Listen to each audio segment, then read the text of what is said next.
క్రీస్తును క్రైస్తవ్యాన్ని ద్వేషించి దూషించిన క్రీస్తు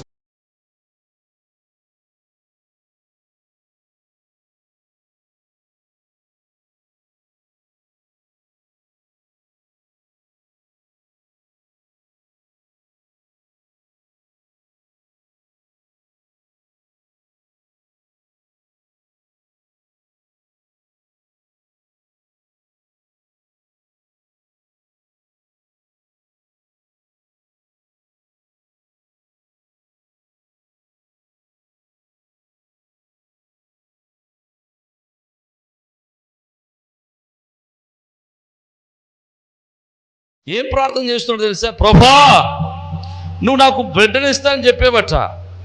సంతోషం, ఐ రిసీవ్ ఇట్. కానీ ఆ బిడ్డను ఎలాగూ పెంచాలో నీ దైవజనుని పంపించి నాకు బోధించు. నువ్వు బిడ్డను ఇస్తానన్నావు, బాగానే ఉంది. కానీ ఇప్పుడు ఏం కావాలి నాకు? ఆ బిడ్డను ఎలాగూ పెంచాలో జ్ఞానం కావాలి.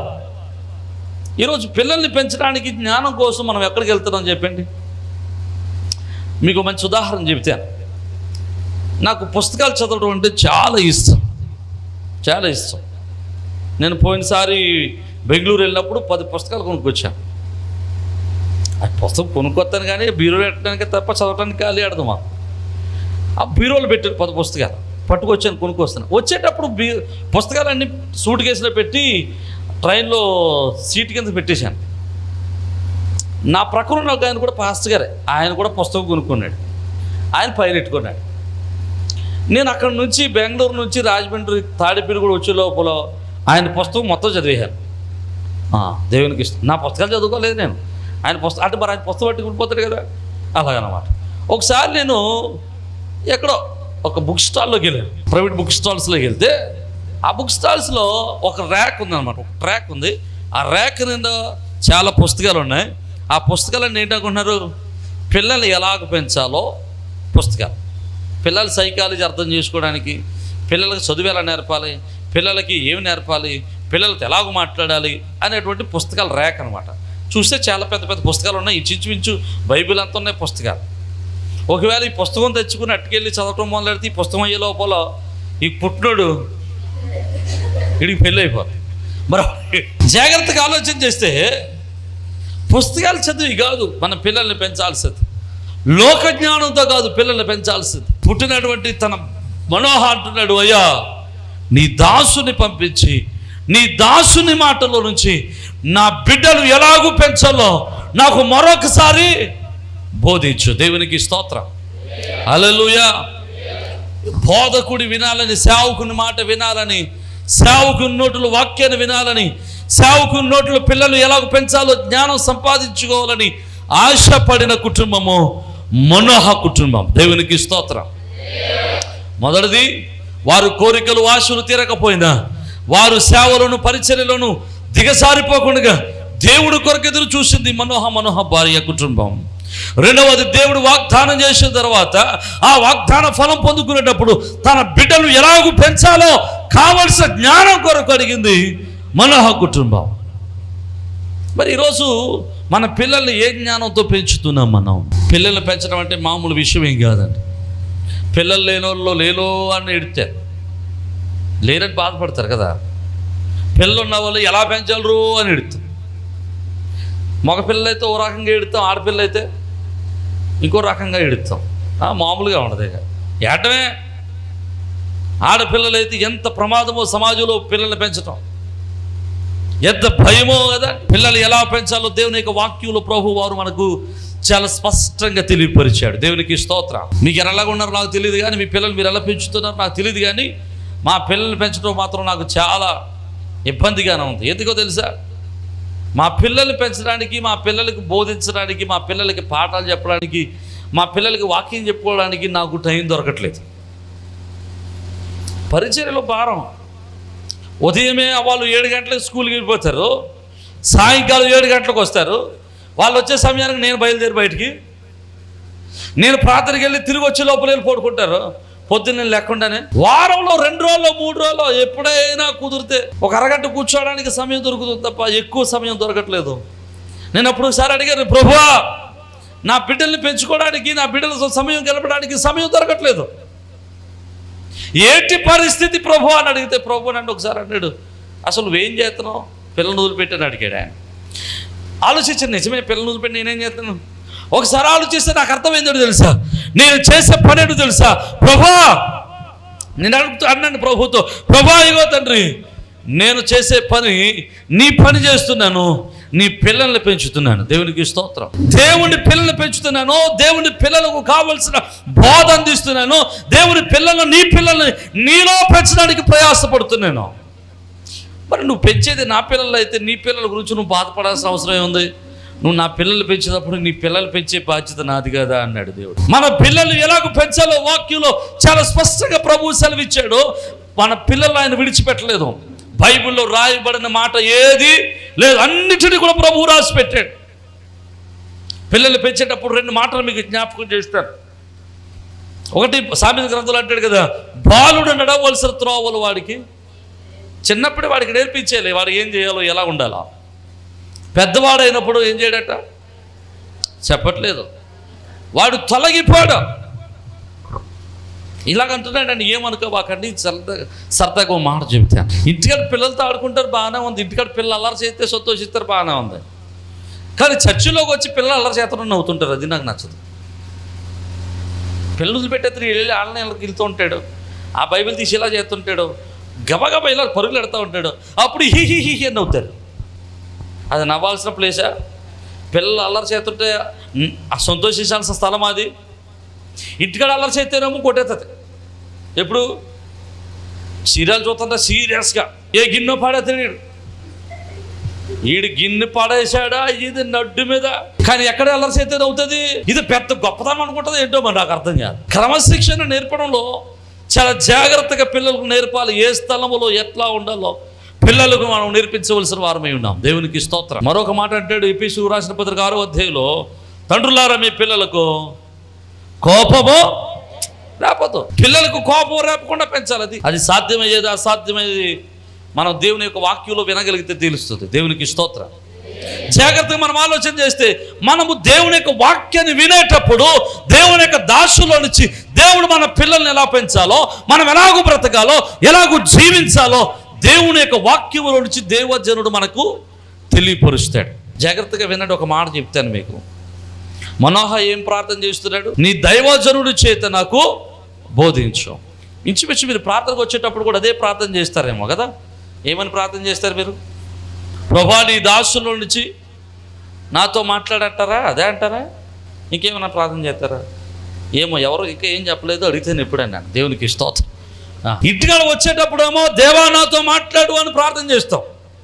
ఈడికి వచ్చిన తర్వాత సేవకుడు మాట్లాడితే ఈడికి ఇంక పనేమి. మరి సేవకుడిలో నుంచి దేవుడు మాట్లాడుతున్నప్పుడు ఆ మాటలు స్వీకరించాలి కదా. ఒక పాస్టర్ గారు చెప్పాడు నాతో, భోజనానికి వెళ్ళాం, ప్రార్థన అయిపోయిన తర్వాత భోజనానికి వెళ్ళాం. భోజనానికి వెళ్తే ఆ ఇంట్లో చక్కని భోజనం పెట్టారు. భోజనం పెట్టిన తర్వాత వచ్చేటప్పుడు ఆ పాస్టర్ గారు చెప్పారు, ఆ ఇంటి యజమానులను అడిగాడు అనమాట, కోడల్ని అడిగాడు, అమ్మ నువ్వు ప్రార్థన రావట్లేదు, అప్పుడే 2 నెలలు 3 నెలలు అయిపోయింది, రావట్లేదు నువ్వు అన్నాడు. అయ్యగారు వచ్చేస్తానండి అంద. అయిపోయి సరే అమ్మ వచ్చేయండి, మళ్ళీ వారం నుంచి అని వచ్చేసాడు. వచ్చేటప్పుడు నాతో చెప్తున్నాడు పాస్టర్ గారు, ప్రార్థనకు వచ్చేస్తున్నట్టు కదండి, 2 నెలల నుంచి రావట్లేదు, ఎందుకు రావట్లేదు తెలుసా అని అడిగాడు. నాకేం తెలుసు మీ ఇంట్లో ఏం జరుగుతుందో అని. ఆవిడికి ఒక 1.5 సంవత్సరం పాప ఉంది. ఎన్ని సంవత్సరాలు? 1.5 సంవత్సరం 2 సంవత్సరాలు నడుస్తుందన్నమాట. ఈ పాపను తీసుకుని మందిరానికి వచ్చిందట. మందిరానికి వచ్చినప్పుడు మందిరంలో ఈవిడి మందిరంలోకి వచ్చేసరికి ఎక్కలేని అన్ని ఎక్స్ట్రాలు పెడతాం కదా బయటకు వెళ్ళినప్పుడు. ఈవిడి కాలుకి గజ్జలు కట్టేసింది. దాన్ని ఏమంటారు అట్లనే పట్టీలు. ఈ పట్టీలకి అదే గజ్జలే. పట్టీలకి మూవలెట్టి ఆ మూవలకి మళ్ళీ ఒక మూవ 4 మూవలు సరిపోవు. అది నడుస్తుంటే గల్లా అని సౌండ్ రావాలా, సౌండ్ వస్తుంటే శుభ్రంగా ఇంటికి వెళ్ళిన తర్వాత తీసేద్దాం. మళ్ళీ ఇంటికాడ ఏం పెట్టదయ్యి. ఇంటికి వెళ్ళిన తర్వాత తీసేసి బీరులు పెట్టేద్ది. మళ్ళీ బయటకు వచ్చినప్పుడు ప్రార్థనకు వచ్చినప్పుడు పెట్టుతుంది.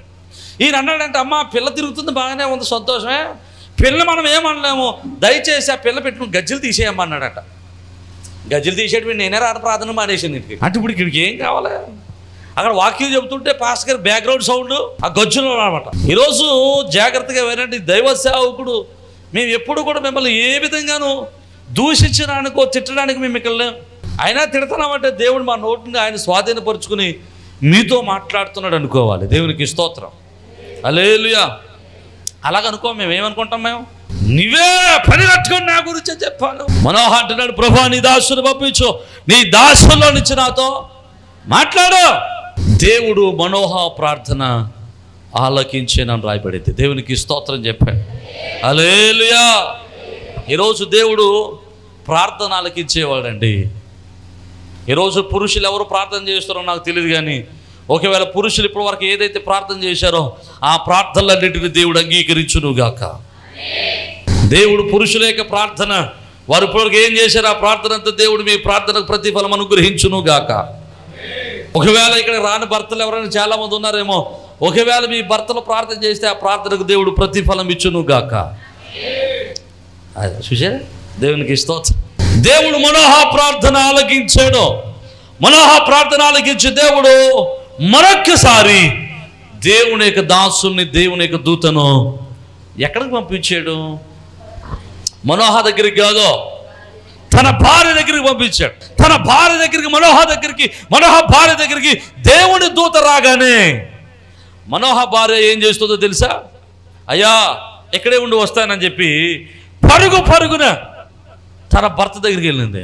తన భర్త దగ్గరికి వెళ్ళి అంటుంది, అయ్యా ఆనాడు నాకు కనబడినటువంటి దేవుని యొక్క దాసుడు మరలా వచ్చాడు రా అని చెప్పి తన భర్తను తీసుకొచ్చి దేవుని యొక్క దాసుడైన దేవుని యొక్క దూతకు పరిచయము. ఆమేన్, హల్లెలూయా. ఇక్కడ ఉన్నటువంటి ఆడవాళ్ళు అయితే వాక్యాన్ని ఉంటున్నటువంటి స్త్రీలు ఎంతమంది మీ గృహాలలో మీ భార్యలు మీ భర్తలకు దైవ సేవకుని పరిచయం చేశారు? ఎంతమంది స్త్రీలు మీ సంఘాన్ని మీ సేవకునికి పరిచయం మీ యొక్క యజమానునికి పరిచయం చేశారు? ఎంతమంది స్త్రీలు మీ సేవకుడు మీ ఇంటికి వచ్చినప్పుడు నీ భర్తను కూడా తీసుకొచ్చి సేవకుడి దగ్గర కూర్చోబెట్టి వాక్యాన్ని బోధింపజేశారు?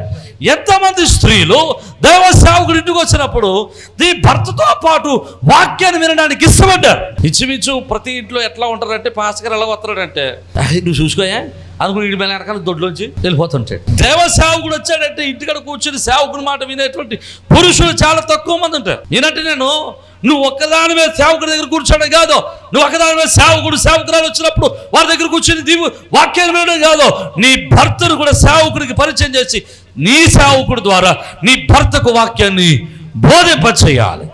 హల్లెలూయా. ఎంతమంది నీ భర్తలకు వాక్యాన్ని పరిచయం చేశారు? ఎంతమందికి సేవకుడు చెప్పిన మాటలు భర్తలకు చెప్పారు?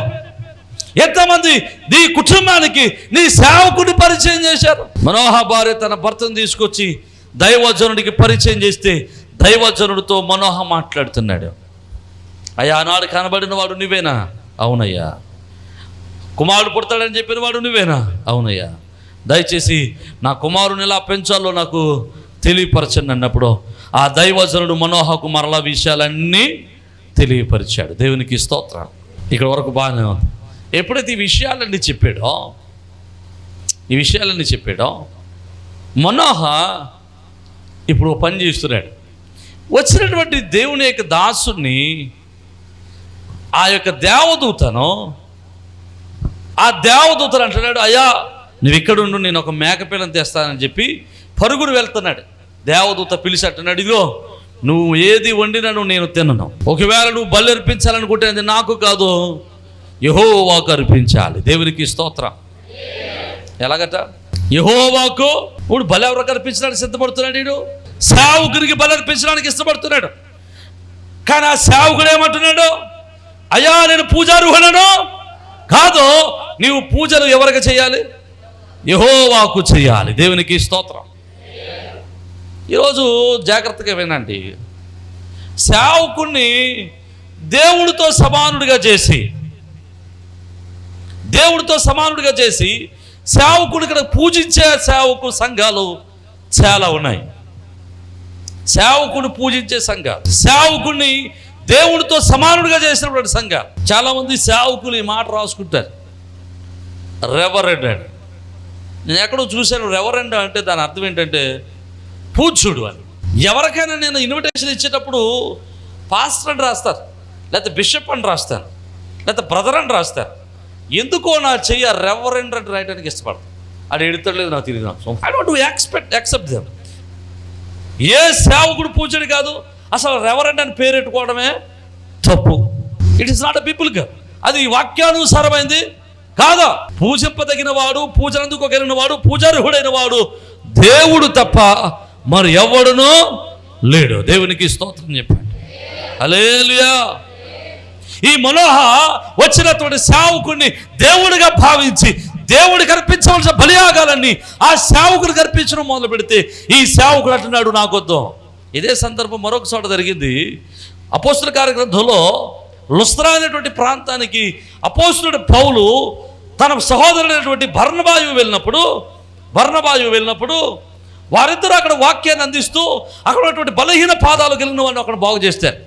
అప్పుడు అక్కడ లుస్త్రాలో ఉన్న వాళ్ళందరూ ఏం చేస్తారో తెలుసా, వీడు ద్యూపతి, వీడు మరొకడు అనుకుని వారిద్దరికి దేవుళ్ళని పేర్లు పెట్టి వారిద్దరికి దండలేసి వారు గుళ్ళోకి తీసుకెళ్ళి వారు ఎదురుకుండా బలర్పించడానికి సిద్ధపడతారు. అప్పుడు ఈ యొక్క పౌలు గారు బర్నబా అంటారు, అయ్యా మేము దేవుళ్ళమో కాదు. ఈరోజు నన్ను దేవుడిని చేస్తే నేను ఏం చేస్తాను చెప్పండి. అప్పుడు మీరు వచ్చి పూజలు చేసేస్తున్నారు, నాకు దండలు వేసేస్తున్నారు, లేకపోతే నా దగ్గర బళ్ళు అర్పించేస్తున్నారు. అప్పుడు నేను ఏం చేస్తాను చెప్పండి. నాకు బాగుంటుందా బాగోదా చెప్పరా. ఇంక కూర్చుని మీరేమో నాని బాబా అంటమే కదా, నా పేరు కూడా బాగా కలిసి వచ్చేది కదా. ఇంక అప్పటి నుంచి నీకు ఇలా వాక్యం చెప్పను, అమ్మలారా అంటాను కదా. సేవకుడు పూజనీయుడు కాదు, సేవకుడు పూజించడానికి వీలు లేదు. ఒకవేళ ఎవరైనా సేవకుడు పూజనీయుడైతే పూజలు అందుకుంటుంటే దయచేసి ఆ సంఘానికి ఆ సేవకుడికి తప్పనిసరిగా నువ్వు దూరంగా ఉండాల్సిందే. అది దేవుడు నిలిచి ఉండే స్థలము కాదు.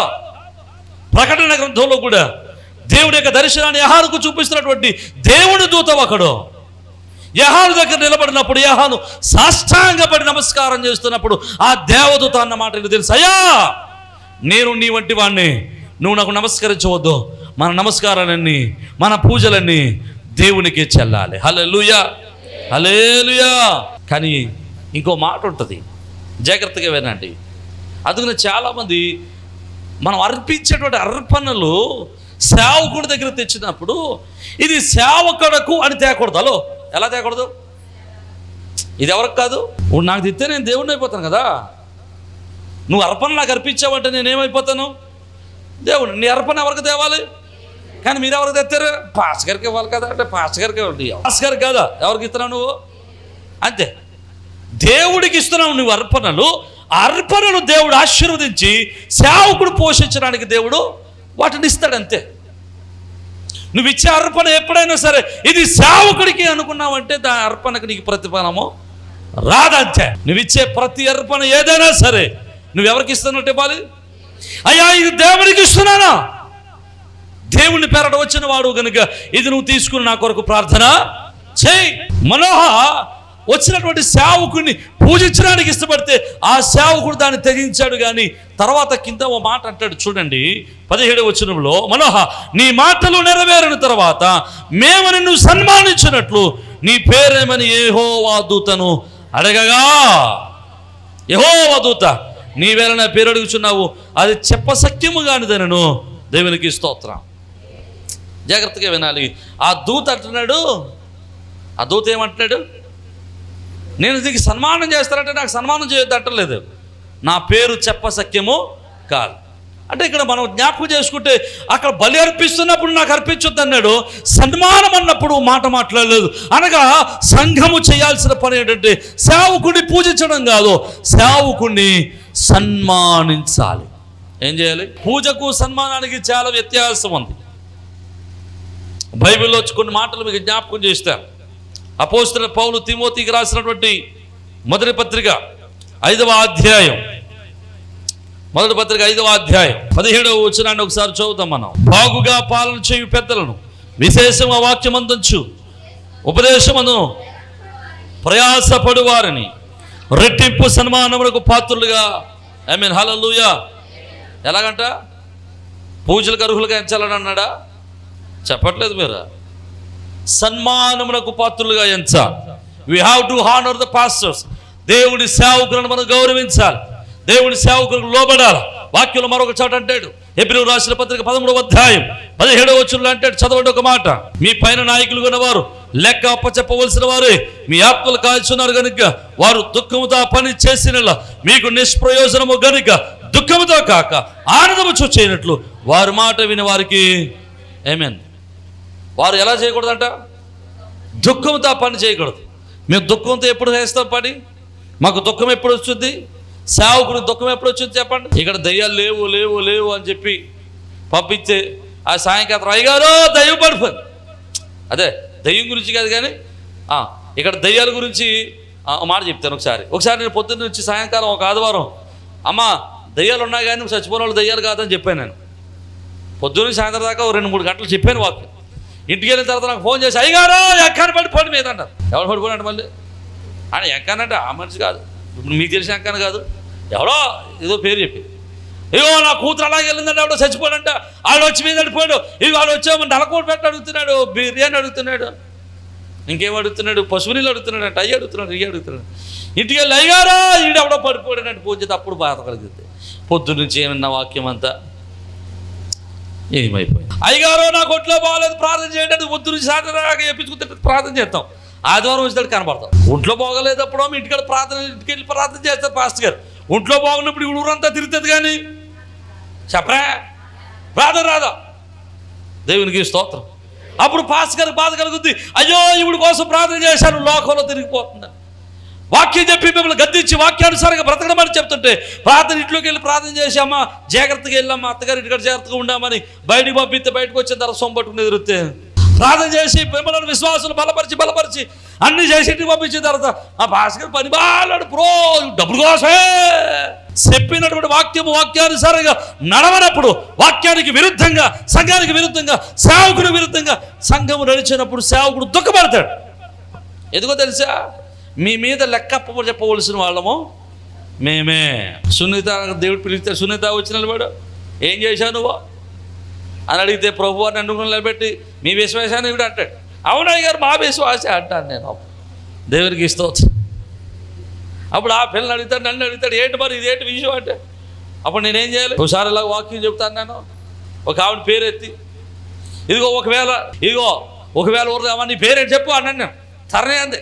ఇదిగో తరణి ఒకవేళ నువ్వుగాక పక్క తోటలోకి వెళ్ళి గుమ్మడికాయ కోసుకొచ్చావనుకో అని పాస్టర్ గారు దేవుడు అడుగుతాడంటే ఆ పక్క నిజమైన గారు పొద్దునే కోసుకొచ్చేది. దేవునికి స్తోత్రం కదండి. ఇలాగరా మనము దేవుని యొక్క వాక్యాన్ని విని వాక్యానుసారంగా జీవించకపోతే సేవకుడు దుఃఖపడతాడు. సేవకుని యొక్క కష్టాన్ని అర్థం చేసుకున్నప్పుడు, సేవకుని యొక్క శ్రమను అర్థం చేసుకున్నప్పుడు సేవకుడు దుఃఖపడతాడు. సేవకుడు దుఃఖంతో పని చేయకూడదట. దుఃఖంతో పని చేయకుండా ఉండడం కోసం ఆయన మాట మీరు వినాలి. ఆ సేవకుడు రెట్టింపు ఘనతకు పాత్రుడిగా మీరు ఎంచాలి. అంతేగాని దేనికి పాత్రుడిగా ఎంచకూడదు? పూజనీయుడిగా ఎంచడానికి వీలు లేదు. దేవునికి స్తోత్రం చెప్పండి. హల్లెలూయా. మనోహ దగ్గరికి వచ్చినాడు దైవజనుని బట్టి మనోహ తన భార్య సంతోషపడి ఆయనను పూజించడానికి ఇష్టపడితే దేవదూత దాన్ని స్వీకరించలేదు. పూజను తిరస్కరించి సన్మానాన్ని స్వీకరించి దేవుని యొక్క కృపకు పాత్రుడయ్యాడు. దేవునికి స్తోత్రం చెప్పాడు. హల్లెలూయా. అప్పుడు మనోహ ఏం చేశాడు తెలుసా? ఒక బలి నర్పించి ఆ బలి నర్పించినప్పుడు ఆ బలిలో నుంచి, ఆ దహన బలిలో నుంచి పొగరాటం మొదలుపెట్టింది. అక్కడ ఉన్నటువంటి దేవదూత ఆ పొగలో నుంచి దేవుని సన్నిధికి వెళ్ళిపోయాడు. హల్లెలూయా, హల్లెలూయా. నీవు అర్పించేటువంటి అర్పణలు నిన్ను దేవునికి నిన్ను సరిదానకర్త చేసి దైవ సేవకుడికి ఒక మార్గంగా ఏర్పడుతుంది. హల్లెలూయా. నువ్వు అర్పించే అర్పణలు ఎలా ఉంటాయి? దేవునికి నిన్ను సంధానకర్తగా లేకపోతే దేవుణ్ణి నిన్ను దగ్గరగా చేసేటువంటి సేవకునికి ఒక మార్గంగా ఉంటుంది. అర్థమైంది నా మాట? కొంచెం కన్ఫ్యూజన్గా ఉందా? మళ్ళీ చెప్తాను. నువ్వు అర్పించేటువంటి అర్పణలు నిన్ను దేవునికి ఇష్టడుగా చేయడానికి, నిన్ను దేవునికి దగ్గరగా చేసేయడానికి, నిన్ను దేవునికి ఇష్టడుగా మార్చడానికి నీకు దేవుని యొక్క సేవకునికి ఒక మార్గంగా ఉంటుంది. అంటే నీవు అర్పించే అర్పణలు సేవకుని నిన్ను బోధించేవానిగా చేస్తుంది, సేవకునికి వాక్యం అందించేవానిగా చేస్తుంది, నిన్ను పరలోక రాజ్యానికి వారసులుగా చేయడానికి అర్పణలు ఉపయోగపడతాయి. అర్థమైతే దేవునికి స్తోత్రం చెబుదాం. హల్లెలూయా. ఈరోజు మీ జీవితాలు ఎలా ఉన్నా నాకు తెలియదు. ఒకవేళ నీవిక భార్యలుగా మనోహావలి నీ జీవితంలో ఏదైతే జరగలేదు దానికోసం ఎదురు చూస్తున్నావేమో, ఈరోజు దేవుడు నీతో మాట్లాడుతున్నాడు. అలసిపోవద్దు, సలసిపోవద్దు, విశ్వాసం దిగజారిపోవద్దు. ఒకరోజు ఒక గడియ రాబోతుంది, దేవుడు నీ కన్నీటిని తుడిచి నీ కన్నీటిని ఆనంద బాష్పాలుగా మార్చగలడు. హల్లెలూయా. నీ కన్నీటిని దేవుడు ఆనంద బాష్పాలుగా మార్చగలడు. నీ కన్నీటిని ఆయన సంతోషంగా మార్చగలడు. నీ కోరికను తగిన సమయమందు ఆయన తీర్చగలడు. హల్లెలూయా, హల్లెలూయా. నీకు బిడ్డలు లేరని ఎదురు చూస్తున్నావేమో, దేవుడు నీకు ఇచ్చే బిడ్డలు ఒకవేళ ఆలస్యం అవ్వచ్చేమో, కానీ ఆలస్యమైన నీ కుటుంబంలో నీ కడుపున కారణ జన్ములను దేవుడు నీ కొరకు ఆయన దాచిపెట్టాడు. హల్లెలూయా. దేవుని కొరకు దేవుని చేతిలో బహుబలంగా వాడబడే ఒక బిడ్డను నీ ద్వారా పుట్టించాలని దేవుడు నిన్ను అట్టే దాచిపెట్టుకున్నాడు. ఆమేన్. ఈరోజు నీ కోరికలు తీరడం లేదనేమో, దేవుడు ఖచ్చితంగా ఒకరోజు నీ ఆశలు నువ్వు అనుకున్న దానికంటే ఊహించని రీతిలో నీ ఆశలు నెరవేర్చి తన కృపను నీకు పాత్రులుగా చేయగలడు. ఆయన కృపకు నిన్ను పాత్రులుగా చేయగలడు. ఈరోజు నీ భర్త మారడం లేదని, భార్య మారడం లేదని, బిడ్డలు మారడం లేదని ఎదురు చూస్తున్నావేమో, ఒకరోజు నీతో పాటు నీ భర్త నీ బిడ్డలు కలిసి దేవుని మందిరానికి రాబోయే దినం రాబోతుంది. హల్లెలూయా, హల్లెలూయా. అలాంటి భాగ్యము దేవుడు మీకు అనుగ్రహించి తన దూతగా దైవ సేవకుడు చెప్పే మాటలకు లోబడితే తన కృపకు మీరు పాత్రులగుదురుగాక. తల్ల వంచండి, చిన్న ప్రార్థన చేద్దాం.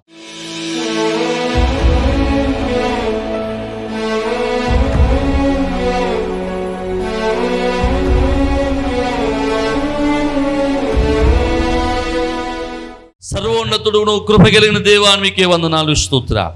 వినిన వాక్యాన్ని మా హృదయంలో నాటింపచేయండి ప్రభావము. అలసిపోయి సలసిపోయి ఇక దేవా నా ప్రార్థన ఆలకించడం లేదని మేము నాయన నిరాశ చెందుతున్నామేమో, మాలో ఉన్న నిరాశను తొలగించి నీ కృపకు పాత్రలు చేయమని ప్రభావ తండ్రి. ఎవరి ఆశతో ఎదురు చూస్తున్నారో వారి ఆశలను నెరవేర్చండి, వారి కోరికలను తృప్తిపరచండి అయ్యా. మీరే మహిమ పొంది వారి కుటుంబాన్ని బలపరచమని సమస్తాన్ని మీ చేతులకు అప్పగిస్తూ యేసు పరిశుద్ధ నామమున బట్టి స్తుతించున్నాం మా పరమ తండ్రి. ఆమేన్. అందరికీ షలోమ్.